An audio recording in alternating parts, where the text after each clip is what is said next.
Ek wil met u gesels vanoggend, of laat ek eerder so sê, aanpas, of aanvul, by die tema van Shalom vir 2026 is God se teenwoordigheid.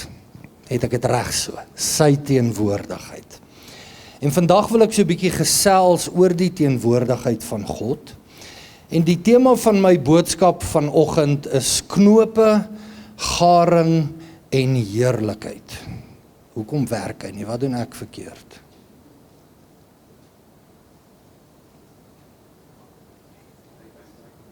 Werk hy daai kant? Sorry. Hoor, julle is agter, hoor. By ons het ons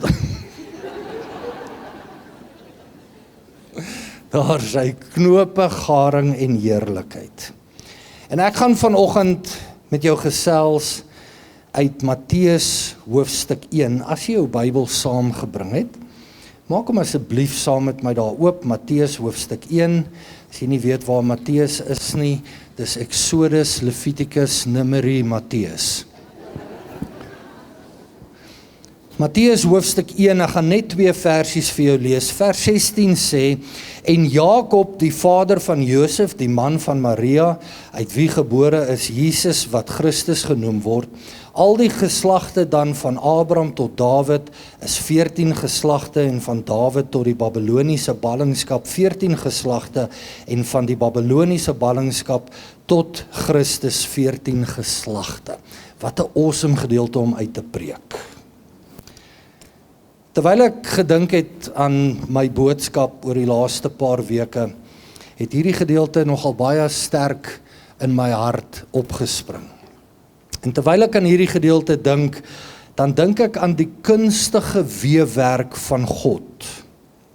En dat die kunstige weefwerk van God iets is wat ons as mens nie kan begryp of verstaan nie.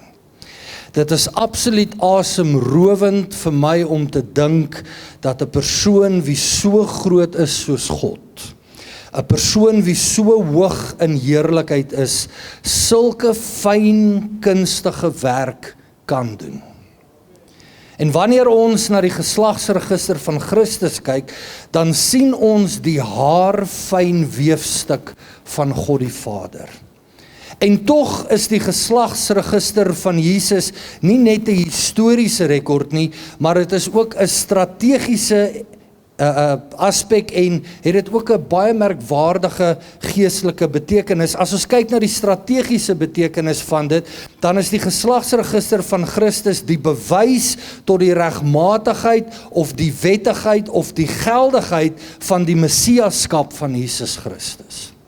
Jesus is verbind met Abraham, met koning Dawid, en dit bewys vir ons die verbondsbelofte wat aan Abraham gegee is, dat daar eendag uit sy geslag uit iemand na vore sal kom wat die wêreld sal red. En omdat die koninklike lyn deur Josef getrek word, dit is nou Jesus se pa Josef, omdat die koninklike lyn deur Josef getrek word, gee dit vir Jesus wettiglik aanspraak om te sit op die troon van Dawid. Maar dan het ons ook die geestelike betekenis, en die geslagsregister van Jesus wys vir ons dat God deur gebrekkige mense sy geskiedenis voortbring. En die geslagsregister van Jesus sluit dus vir ons onverwagte figure in, soos Tamar, Rahab, Rut en Batseba. En hierdie is mense wat nie een van ons sal eers aanbeveel vir die geslagsregister van Jesus Christus nie. Maar dan is daar ook die profetiese betekenis, want Matteus organiseer die geslagsregister in 3 groepe van 14 generasies, en hierdie 3 groepe van 14 sien ons die opkoms, die val en die herstel van die volk, en deur daardie geskiedenis van Israel sien ons dus ook die profetiese verhaal van die mens, dat die mens sal val en dat die mens weer herstel sal word in Christus. Maar dan sien ons ook die universele betekenis. Lukas vat Jesus se geslagsregister terug na Adam toe. En dit wys vir ons dat Jesus nie net die verlosser van Israel is nie, maar die verlosser van die hele mensdom. Nou saam met al hierdie wonderlike aspekte sien ons ook die verstommende voorkennis van God. Met ander woorde, God het die vermoë om in die toekoms in te sien en elke moontlike probleem, keuse of opsie raak te sien. Wanneer ek van hierdie aspek praat, dan praat ons van die teologie van moontlikhede. Met ander woorde, hoor nou mooi, dat God het die vermoë om in wat ek noem die ewigheid van tydloosheid, in die tyd toe dit net God was, en daai aspek maak nie vir my sin nie, want wanneer ek aan niks dink nie, dan dink ek aan die Sharks. Wanneer ek aan niks dink nie, dan dink ek aan 'n groot swart heelal.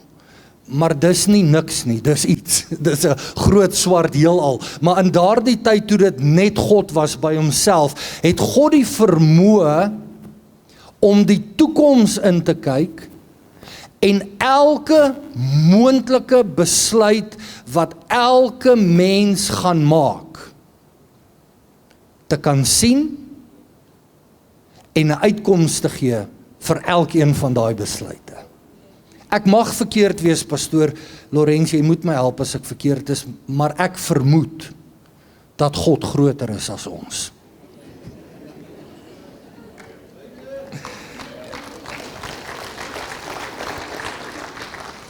God het geweet dat hy sy seun gaan stuur en dat die koms van sy seun deur die bloedlyn van feilbare mense sal geskied. Moet asseblief nie vergeet die tema vir die jaar, die teenwoordigheid van God nie.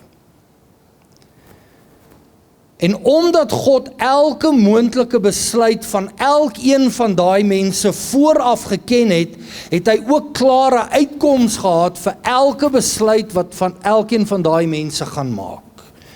Nog makliker gesê in ons nataaltaal, God het geweet dat die bloedlyn van Jesus gaan mense wees wat stupid besluite gaan maak. Maar hy het 'n oplossing vir elkeen van daai besluite gehad. En ek wil graag vir jou 'n voorbeeld wys van hoe God 'n saak opgelos het. Onthou, hy het hierdie goed vooraf geweet, maar hoe God 'n saak opgelos het in die bloedlyn van Jesus, wat 'n verskriklike kardinale saak is. In die geslagsregister van Jesus vind ons 'n naam in vers 11 wat hy sê, en Josia, die vader van Jegonia, ek kan nie verstaan hoekom hulle nie net kon sê, en Piet, die vader van Frik nie. En Josia, die vader van Jegonia en sy broers in die tyd van die Babyloniese ballingskap. Nou, onthou dat God het vir Dawid beloof dat daar sal tot in ewigheid sal daar iemand op jou troon sit wat vanuit jou bloedlyn sal kom. So, dit moet wees dat die bloedlyn van Dawid voortdurend sou aangegaan het vir Jesus om gebore te word. Is u met my? As dit nie gebeur nie, dan kan Jesus nie op die troon van Dawid sit nie. Maar hier sien ons nou die probleem, want Jegonia was 'n koning gewees en hy was 'n verskriklike bose mens gewees, 'n godslasterende mens. 'n Bose man wat niks met God uit te waai wou gehad het nie. En dan in Jeremia 22:30, dan sien ons hierdie woorde, so sê die Here, skryf hierdie man op, dit is nou Jegonia, as kinderloos. Met ander woorde, God vervloek hierdie bose koning en hy sê vir hom, jy sal geen kinders hê nie. Nou dit sit ons so bietjie in 'n probleem, want dit beteken dat die bloedlyn van Dawid stop. Is die mic aan?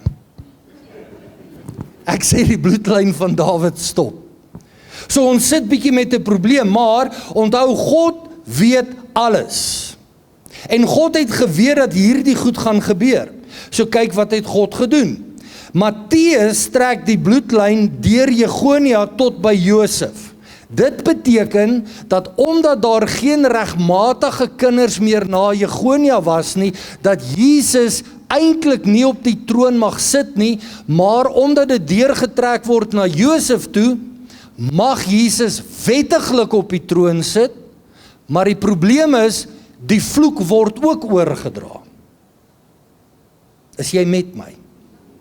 So nou moet God aan 'n plan dink. En wat is die plan wat God aan dink? Heel eenvoudig, die maaglike geboorte.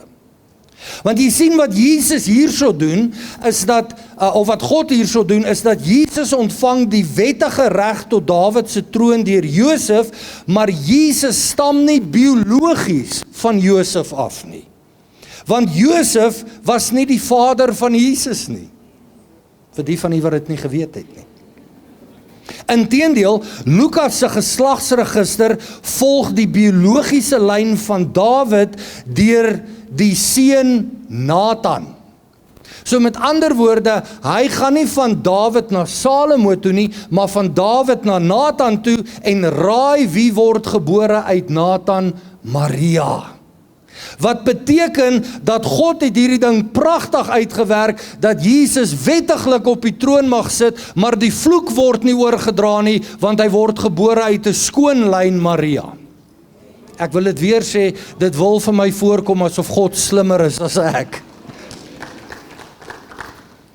Ons sien nog merkwaardige waarhede in die geslagsregister van Jesus Christus. Ons vind in die geslagsregister van Jesus in Lukas 3 vers 23 tot 38, vind ons hier 'n paar name wat vir ons gegee word. Hierdie is name wat julle almal al 100 keer gehoor het, dis die name Adam, Set, Enos, Nog, Abraham, Dawid, Nathan en Jesus. Maar soos julle weet, het elke naam, veral in Bybelse terme, het elke naam 'n betekenis. As ek in die Bybel was, sou my naam beteken het, what a guy. Dis Hebreëus, jy kan dit maar gaan opkyk. Die Griek sê, awesome.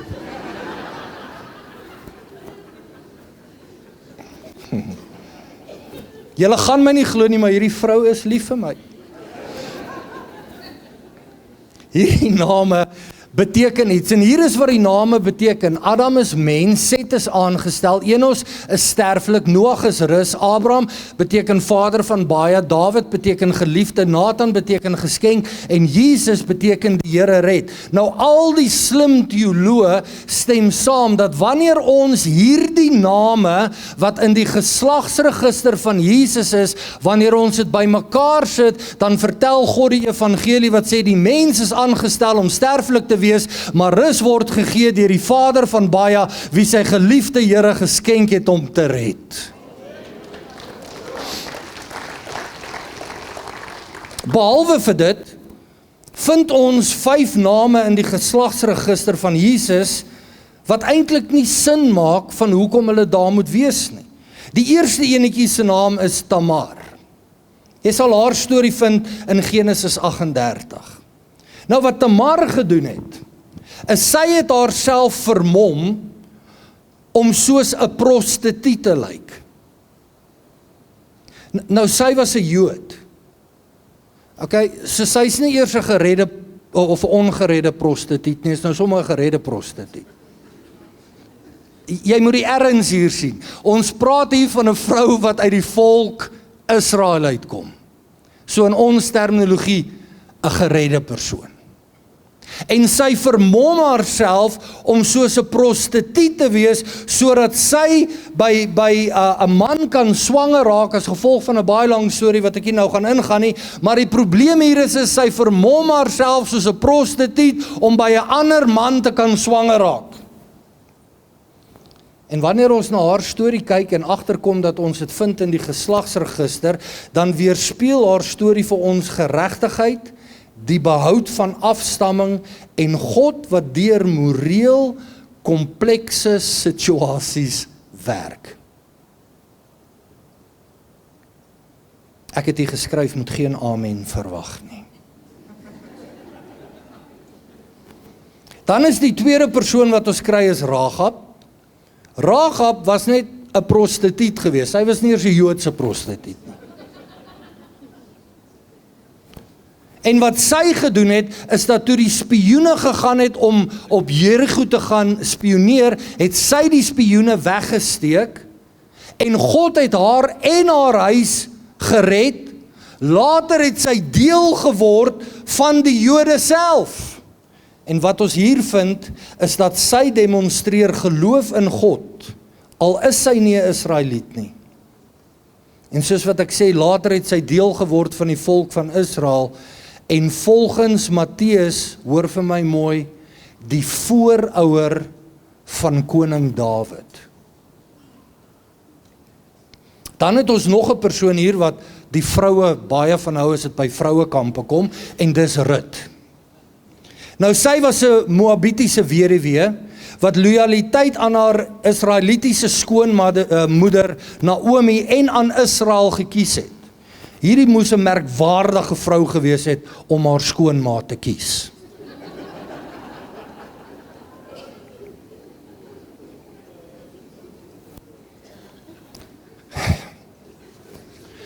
Ek draai. Sy het met Boas getrou. Sy was 'n vreemdeling wat in God se verbondsvolk ingetrou het. En hoor mooi, die ouma grootjie van koning Dawid. En haar verhaal beklemtoon vir ons verbondsloyaliteit en goddelike voorsienigheid. Ekskuus, ek sien die slides maak funny hierso. Ek dink julle het edit gedruk.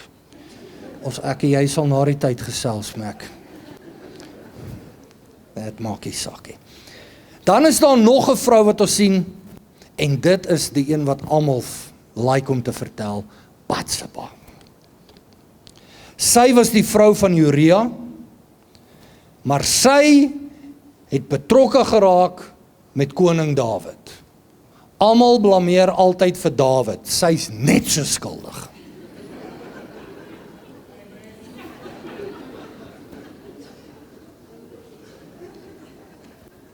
Ek sê nie arme Batseba nie.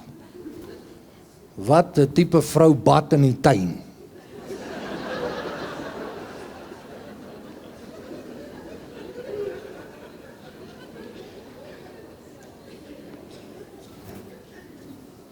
Sy het betrokke geraak in 'n skandaal. Hierdie skandaal was egbreek en moord. En haar verhaal beklemtoon vir ons menslike sonde en goddelike genade. En ten spyte van die omstandighede het haar seun Salomo die messiaanse lyn voortgesit. En dan natuurlik 'n naam wat ek dink ons almal sal saamstem in die bloedlyn behoort te wees, is Maria. 'n Jong dogtertjie tussen die ouderdom van 12 en 16 jaar oud toe sy geboorte gegee het aan Jesus. As maagd het sy swanger geraak deur die krag van die Heilige Gees. Sy is 'n sentrale figuur in die inkarnasie van Jesus Christus. En haar verhaal verteenwoordig gehoorsaamheid en geloof, want deur haar het Jesus Christus die wêreld ingekom. Ons vind 'n paar mense in hierdie geslagsregister van Jesus, wat nie een van ons sou uitgekies het om deel te word van dit nie. In Matteus 1 vers 7 het ons vir koning Rehabeam. Hy was bekend vir sy swak leierskap. Dis duidelik dat die Suid-Afrikaanse regering uit hom uit afstam.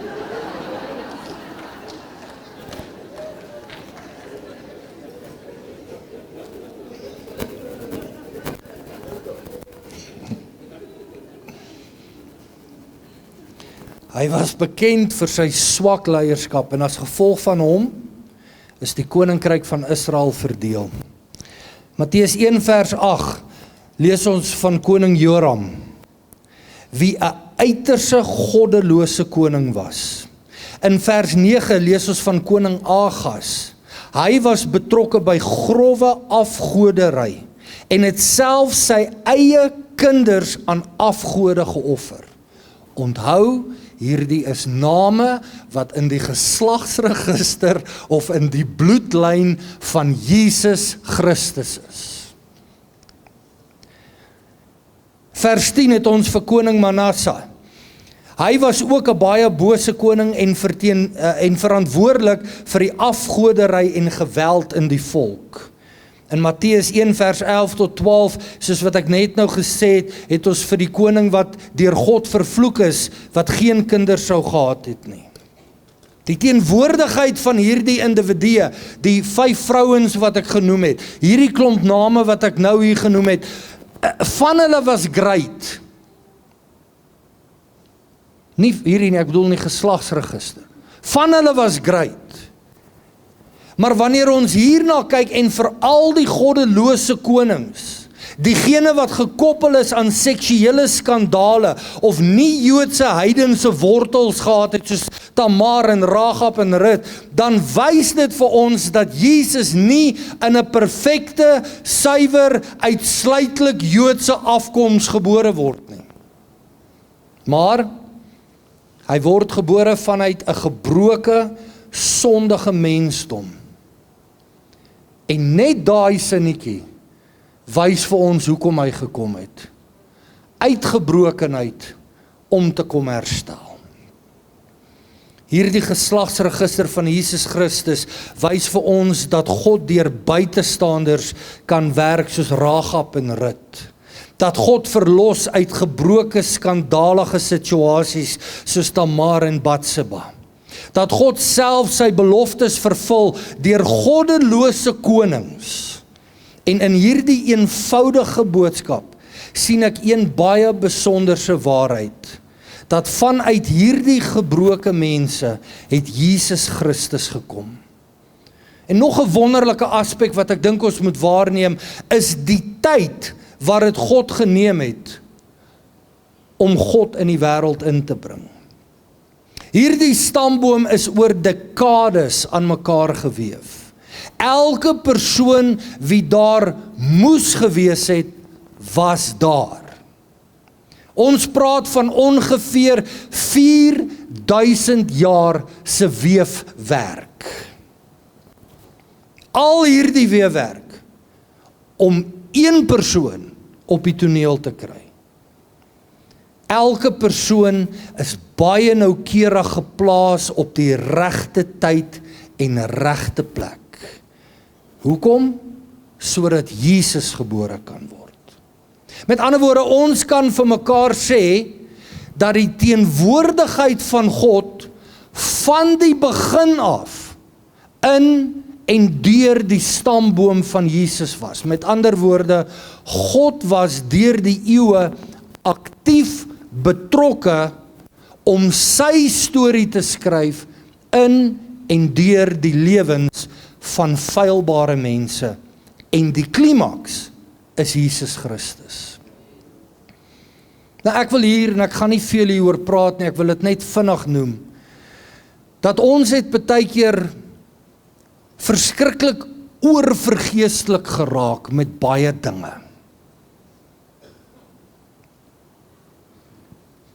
Ek wil jy moet mooi hoor wat ek vir jou sê.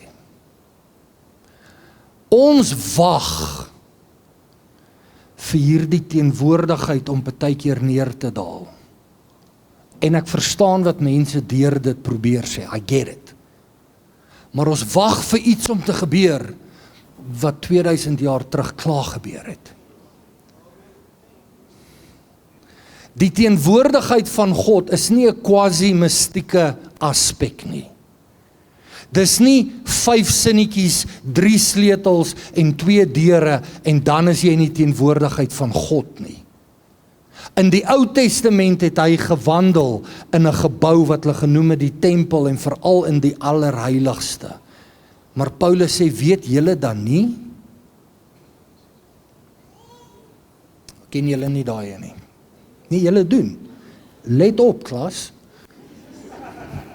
Weet julle dan nie dat julle die wat? Hulle vang dat julle is nog doodstil. Kom ek help julle gaan. Weet julle dan nie dat julle die, wat beteken dieselfde God wat in die allerheiligste gewandel het op aarde, dieselfde leef in my. En ek glo dis tyd dat die kerk dit moet begin besef, in plaas om te wag vir iets om te gebeur wat 2000 jaar terug gebeur het.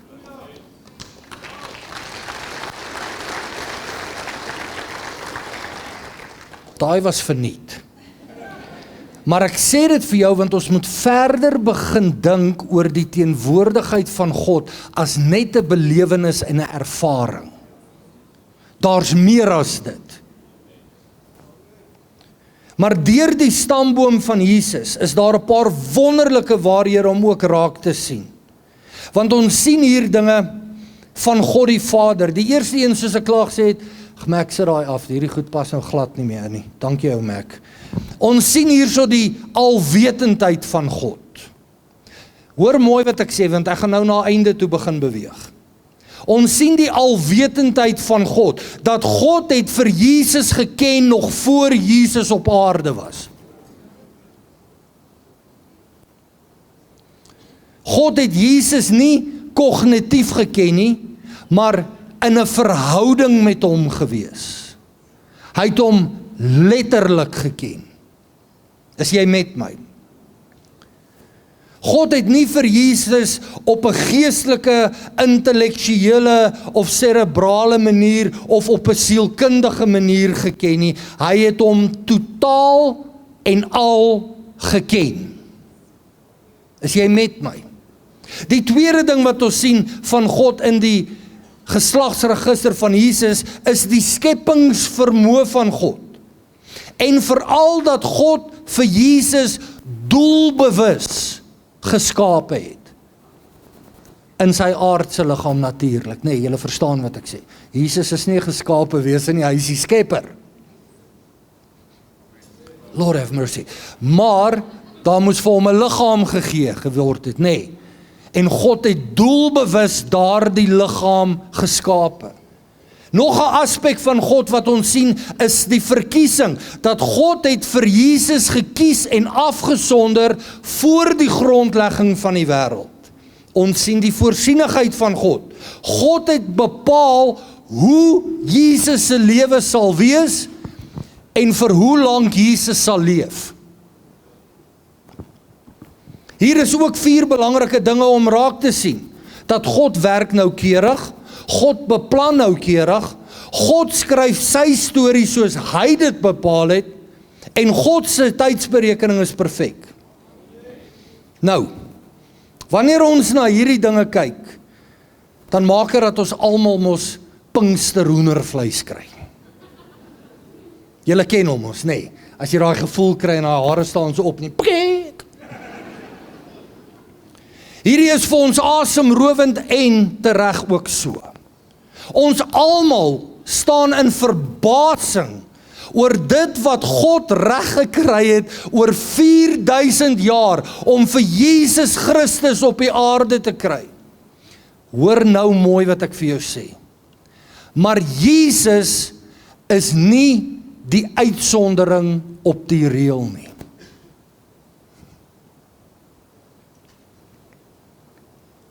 Dieselfde beginsel geld vir jou.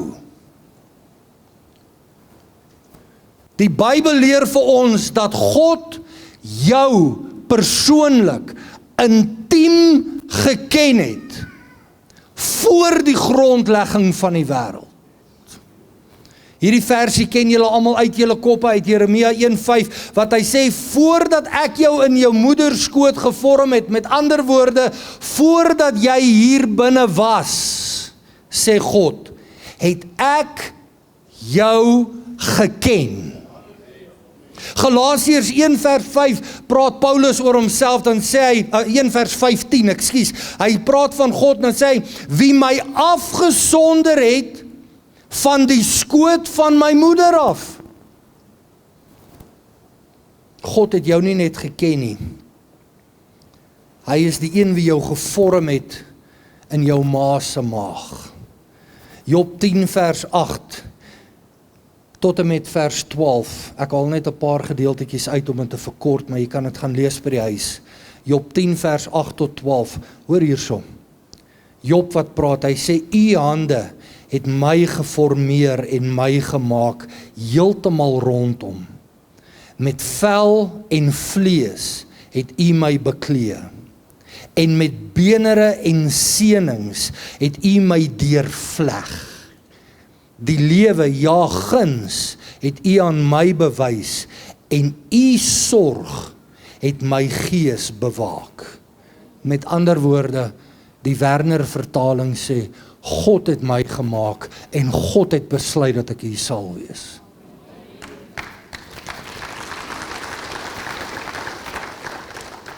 Nou, ek het begin by daai verhaal van Jesus, want ek wil hê jy moet sien hoe God met Jesus gewerk het en dat hy presies dieselfde manier met jou werk. Want net soos met Jesus, God het vir Jesus aangestel en God het vir Jesus eenkant gesit vir 'n spesifieke taak. Maar net so met jou. Die Here het jou geroep met 'n spesifieke doel voor jou geboorte.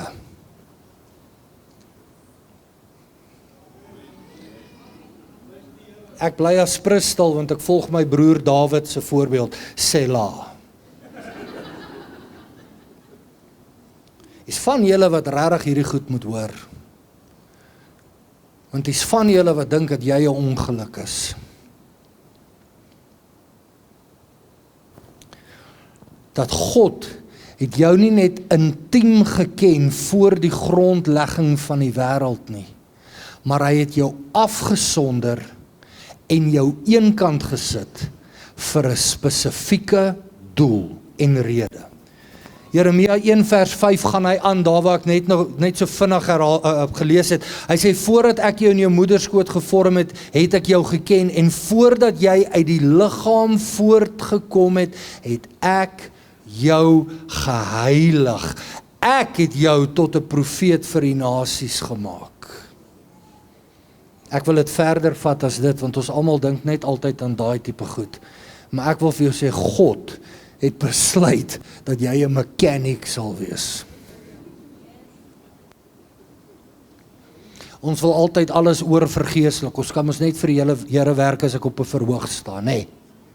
Hallo. Ja, dis wat ons glo. Maar God is die een wat jou in jou ma se skoot eenkant gesit het, aan jou sekere talente gegee het, vermoëns gegee het. Ek kyk na my skoonpa, jy gee vir hom 'n skroewedraaier en 'n spyker en hy bou 'n hele kasteel. Ek kan, as ek voor 'n engine staan met die manual, as ek klaar is met daai engine, sit ek met 'n cappuccino masjien.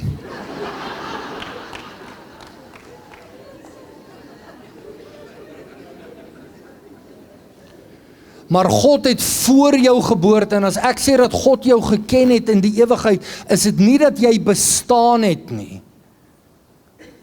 Want jy het nie bestaan nie. Maar met die voorkennis van God, was sy teenwoordigheid by jou, nog voor daar 'n grondlegging van die wêreld was.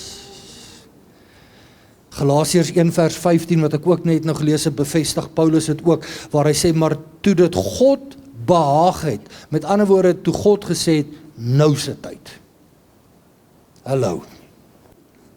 Toe dit God behaag het, wat my afgesonder het van die skoot van my moeder, en deur sy genade geroep het. En dan sê hy vir ons wat sy roeping is in vers 16, om sy seun in my te openbaar, sodat ek hom onder die heidene sou verkondig. Paulus sê, voordat ek gebore is, het God in die ewigheid van tydloosheid my raak gesien. Hy het elke besluit gesien wat ek gaan maak. Ek wil gou-gou 'n demonstrasie maak, en ek wil hê almal moet saamwerk asseblief. Kies 'n hand om op te steek. 3, 2, 1, go! Kry. God het geweet presies wat daai keuse gaan wees. Hy het ook geweet dat jy nou net gesit en wonder het, wil hy ek moet links of regs. Hy het alles geweet. Hy het geweet dat jy dit wou doen en toe doen jy dit. Hy het elke moontlike opsie geken.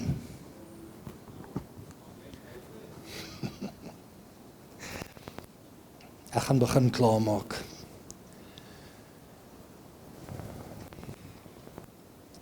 Wanneer ons na hierdie goed kyk, my broeder en suster, dan sê ek dit weer 'n keer dat die teenwoordigheid van God is baie meer as hierdie quasi-mystieke ding wat ons het gemaak het in die kerkwêreld oor die laaste paar jare, want God is met jou nog voordat jy daar was. Nog meer as dit, het God besluit hoe lank jy op hierdie aarde sal leef. Van julle moet dit hoor, want jy het dalk 'n slegte verslag by 'n dokter gekry. En ek dank die Here vir dokters. Dank die Here vir dokters. Hulle weet nog nie wat fout is by my nie, maar hulle probeer. Ek dank die Here vir dokters, ek dank die Here vir medisyne, maar laat ek nou vir jou vertel, lewe en dood is in die hande van God. En ek gee nie om wie wat sê nie. Wanneer God gesê het, jy gaan nog 20 of 30 of 40 jaar lewe, dan kan die diagnose maar sê wat hy wil, want God het besluit, hoe lank jy op hierdie aarde sal wees, en hoe lank jy op hierdie aarde sal leef.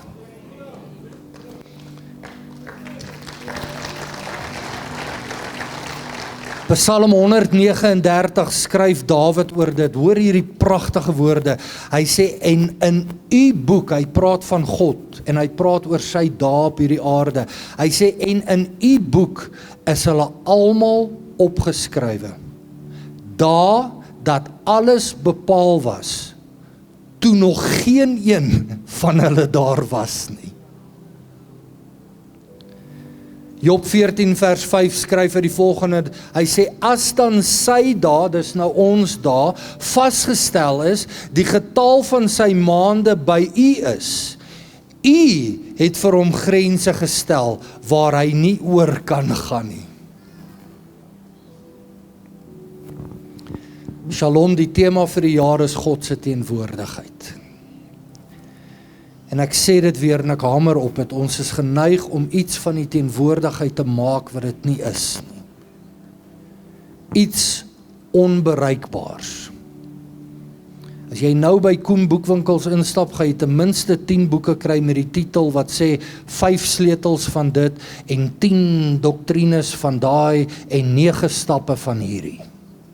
En as jy dit gedoen het, dan is alles great. Waar Jesus Christus alles vir ons gedoen het. Maar jy moet weet dat die teenwoordigheid van God is nie iets wat ver is nie. En my broeder en suster, meeste van julle wat hier sit, ken my nie, die Here is goed vir jou daarvoor. Maar hier is mense wat my baie jare ken. Pastoor Eddie ken my van dat ek so tjokkertjie is, ek het sy laities gebabysit, hulle het my laities gebabysit. Ek het groot geword in 'n kerkwêreld waar God altyd daar was. En in die laaste paar jaar van my lewe het die Here dinge aan my begin openbaar oor die bloed van Christus en dit wat God vir ons gedoen het deur Jesus aan die kruis. En hierdie idee van God wat deur is en ek kan nie by hom uitkom nie, is wat ek vandag vir jou wil sê, dis nie so nie. Jy sit hierso vandag en jy sê vir jouself, keer op keer, ek is in die verkeerde familie ingebore en hoekom moes my familie dysfunctional gewees het en hoekom was my pa alkoholist en hoekom was my ma so kwaai en hoekom was ons so arm gewees, ek ken al daai vrae, ek ken al daai goed, ek verstaan al daai goed, maar wat jy nie verstaan nie, is dat van Adam af,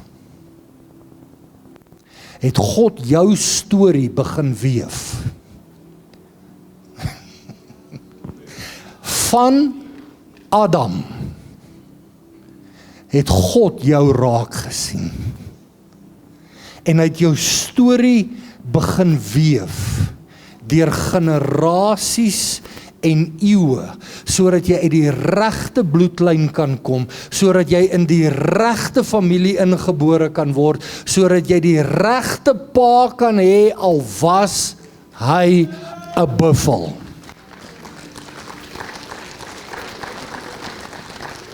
En ek sê dit vir jou, want jy moet vandag besef, jy's waardevol.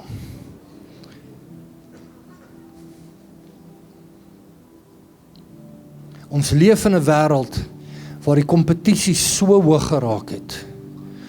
And everybody's keeping up with the Joneses. Ek weet nie wie hierdie Jones ouens is nie, maar ek hoor ek en my vrou is in kompetisie met hulle.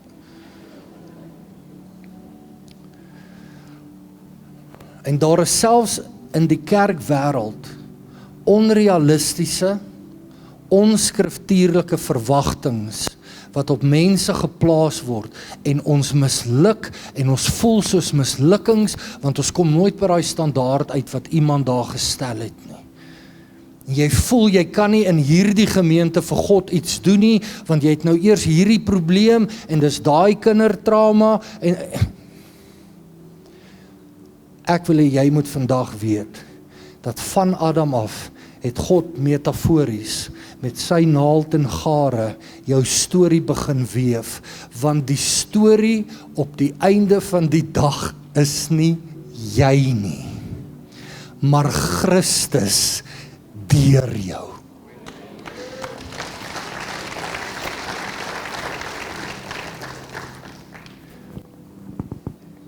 Jy moet besef, my broeder en suster, ek is klaar, sorry, ek is oor my tyd.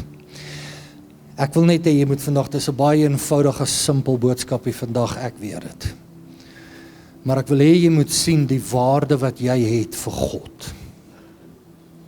En dat jy moet weet, jy's nie 'n ongeluk nie. Ek kan nie vir jou antwoorde gee oor hoekom jou liggaam deurgaan wat hy deurgaan nie, ek weet nie. Ek kan ook nie, want God doen dit nie. Ek kan nie vir jou garantie dat alles gaan met 5 sleutels en 10 stappe en 4 Hail Marys en 3 keer spoeg en 2 keer onder die water en dan's alles. Ek kan nie hierdie goed vir jou garantie nie, wat ek vir jou kan garantie is Filippense wat sê dat die goeie werk wat hy begin het, hy is getrou en regverdig om dit te voltooi of te volbring tot op die dag van Christus, want jy het nie besluit of jy hier kan wees nie, jy het geen sê in die saak gehad nie.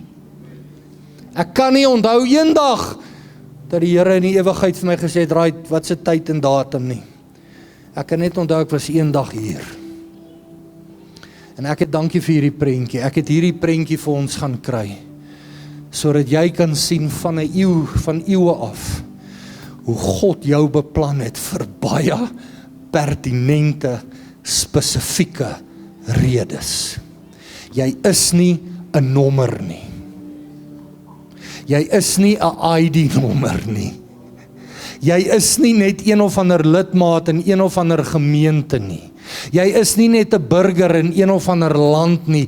Jy is beplan deur God homself en in jou is opgesluit gawes en potensiële moontlikhede wat die wêreld kan verander as jy jou vertroue sal terugsit in hom.